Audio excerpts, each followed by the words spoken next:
영상 하단의 고정 댓글 클릭 후 지금 바로 무료방으로 입장하세요.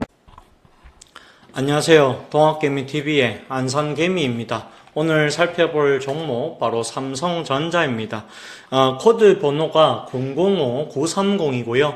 금일 현재 시간 2024년도 10월 22일 오후 5시 38분 지나가고 있습니다.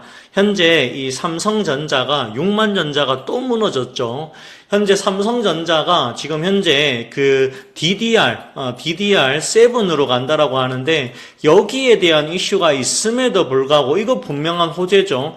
호재인데 이거가 있음에도 불구하고 왜 주식은 못 갈까? 그런 생각이 아마 많이 드실 겁니다. 현재 삼성전자는 첫 번째, 호재가 나와도 주가가 못 가는 것이고요. 맞죠? 그리고 두 번째, 외국인들이 정말 한 달 내내 팔고 있습니다. 이거 좀 심각하다. 이렇게 생각하실 수도 있을 것 같아요. 외국인들의 매도세가 멈춰지지가 않는다는 것이죠. 그러다 보니까 지금 현재는 개인들만 이거 삼성전자 사고 있고요. 개인도 좋아서 사는 게 아니고 물타기 하는 거죠. 물타기가 계속 나오고 있다라고 하는 사실입니다.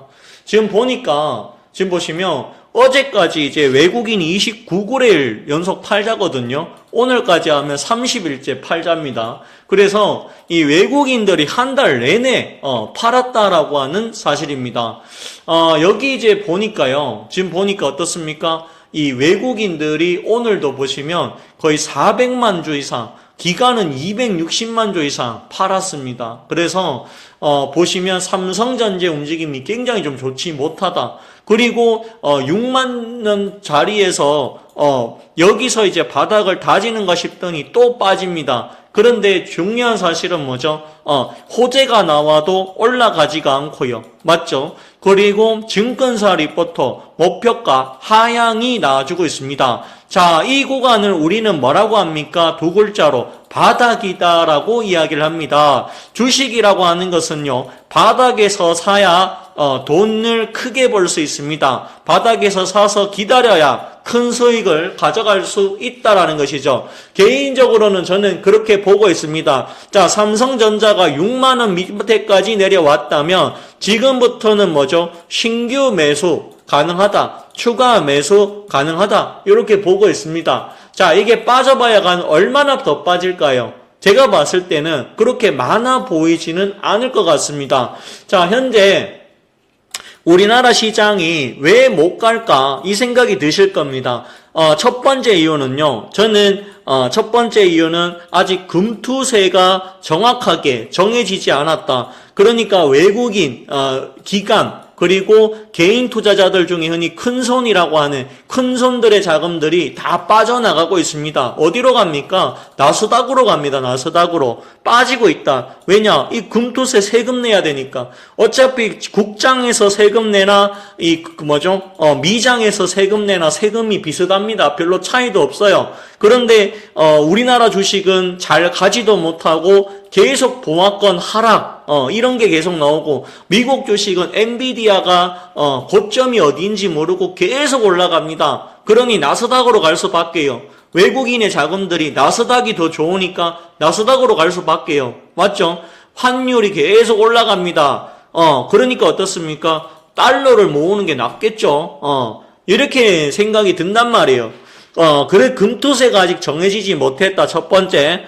이거는 이제 정해지려고 하면 민주당에서 빨리 처리를 해줘야 되는데, 민주당에 문제가 있습니다. 그래서, 민주당이 자꾸, CLP를 미루고 있다 보니까, 폐지를 가든, 유예를 하든, 시행을 하든, 이렇게 돼야 되는데, 결정이 전혀 나지가 않았다.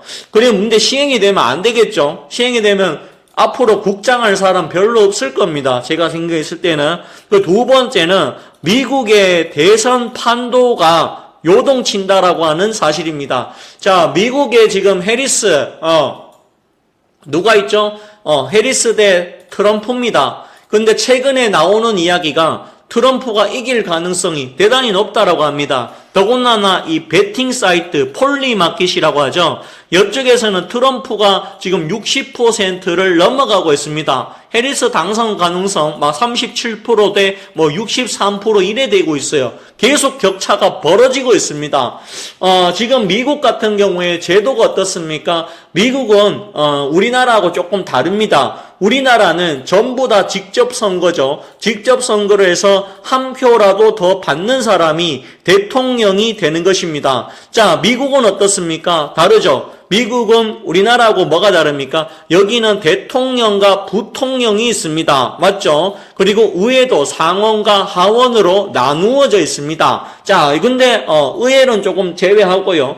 자, 대통령을 뽑을 때 미국은 뭐죠? 선거인단이라는 게 있습니다. 선거인단. 이 선거인단을 많이 확보해야지 대통령을 뽑을 수 있습니다. 자, 선거인단이요. 지금 보시면 선거인단 한 명이 한 표를 행사를 하는 것이죠. 그래서 선거인단 한 명이 대통령 후보 누구, 부통령 후보 누구 이렇게 적는 것입니다.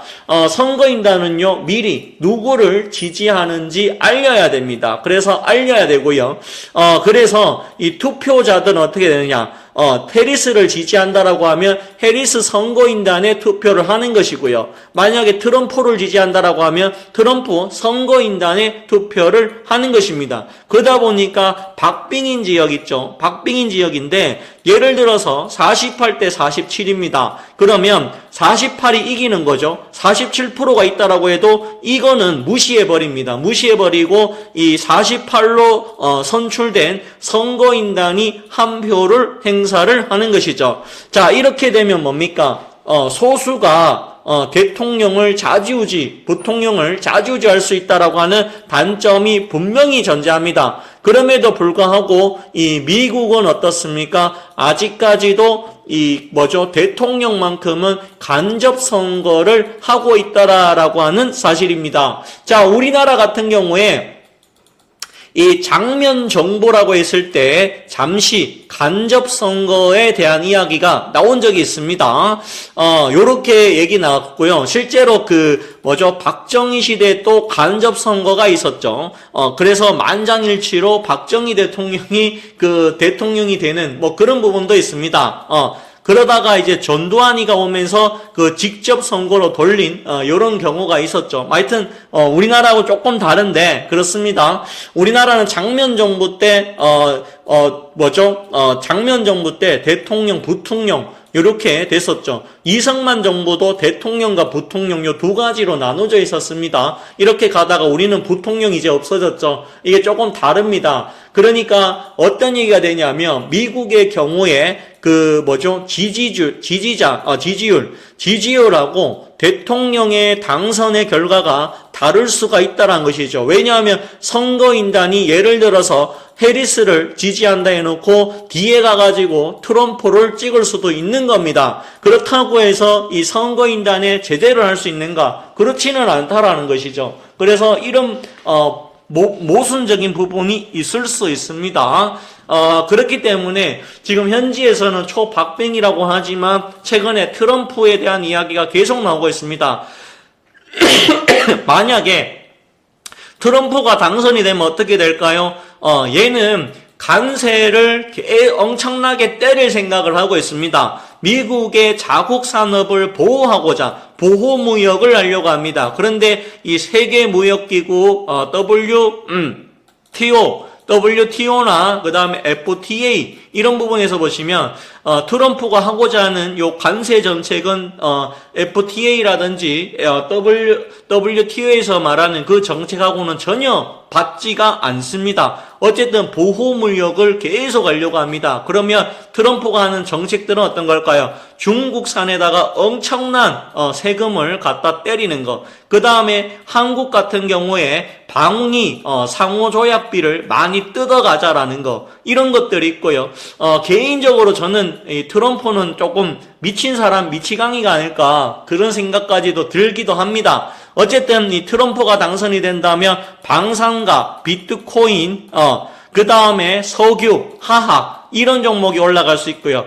해리스가 되어야 그나마 반도체, 자동차, 2차 전지, 신재생 이런 것들이 좀 올라가야 됩니다. 올라갈 수 있습니다. 개인적으로는 저는 트럼프보다는 해리스가 되어야 된다라고 생각을 하는데 정말 누가 될지 알 수가 없습니다. 어쨌든 미국의 대통령이 정해지지 않다 보니까 이 트럼프와 해리스의 수혜주들이 다 다르다 보니까 외국인 자금들이 잠시 나가 있는 겁니다. 하지만 미 대선이 끝나고 나서 방향성이 정해진다면 대통령, 그러니까 미국의 대통령이 추구자 하는 정책적으로 외국인 자금은 다시 들어올 수 있다. 이렇게 판단이 됩니다. 어쨌든 간에 지금 현재 미 대선이 어쨌든 빨리 끝나야 불확실성 하나가 제거가 된다. 그래야지 우리나라 지수 전체적으로 올릴 수 있고요. 삼성전자도 올라갈 수 있다. 이렇게 보여집니다. 조금 더 기다려 봅시다. 엔비디아는 계속 가는데 왜 삼성전자 이 모양일까 생각하시는 분들 굉장히 많았을 겁니다. 우선은 삼성전자는 굉장히 좀 무겁습니다. 그럼에도 불구하고 개인들이 가장 사랑하는 종목이죠. 웬만하게 주식한다라고 하면 대부분 삼성전자를 최소 5에서 최소 10% 이상 가지신 분들 굉장히 많을 거다. 특히나 주식 초보자일수록 삼성전자 설마 삼성이 망하겠어? 사는 거죠. 개인들이 가장 많이 갖고 있는 종목입니다. 최근에 삼성전자는 외국인의 보유 비율이 계속 빠지고 있습니다.